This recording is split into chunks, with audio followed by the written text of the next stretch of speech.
Ils ont une foi inébranlable dans le dialogue, l'arme ultime pour protéger la jeune démocratie tunisienne. Ils ont formé un quartet dont personne ne peut plus ignorer le nom, le Dialogue national tunisien, qui vient d'être récompensé par le Nobel de la paix. La France avait aussi remis la Légion d'honneur à ses représentants il y a quelques jours. Les terribles attentats qui ont frappé Tunis dans le même mois visent aussi à faire échouer le processus démocratique. Il faut aider cette démocratie naissante en Tunisie pour sauver la paix en Tunisie, la France et dans le monde entier. Composé d'acteurs de la société civile, syndicalistes, entrepreneurs, avocats et défenseurs des droits de l'homme, en 2013, le quartet a organisé un dialogue national entre islamistes du parti Ennahda, alors au pouvoir, et leurs opposants, sauvant ainsi la démocratisation du pays, 2 ans après la révolution de Jasmin et des décennies de dictature.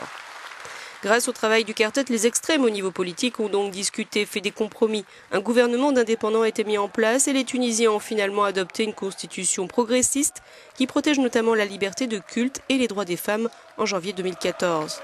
À la fin de l'année, les Tunisiens ont ainsi élu avec toutes les garanties démocratiques le président de la République, Béji Caïd Essebsi.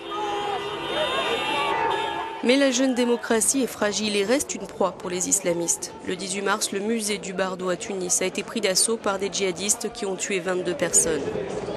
Une deuxième attaque du même style a tué 33 touristes en juin sur une plage près de Sousse. Il faut dire que 5500 Tunisiens, selon des sources de l'ONU, seraient partis pour faire le djihad en Syrie, en Irak ou en Libye. Et 500 jeunes en sont revenus.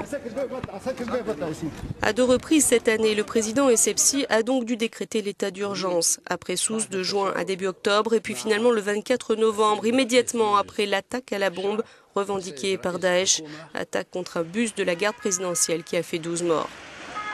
Et ironie de l'histoire, un député du parti de la coalition gouvernementale vient tout juste d'être la cible d'une tentative d'assassinat. L'œuvre du quartet n'est donc pas terminée.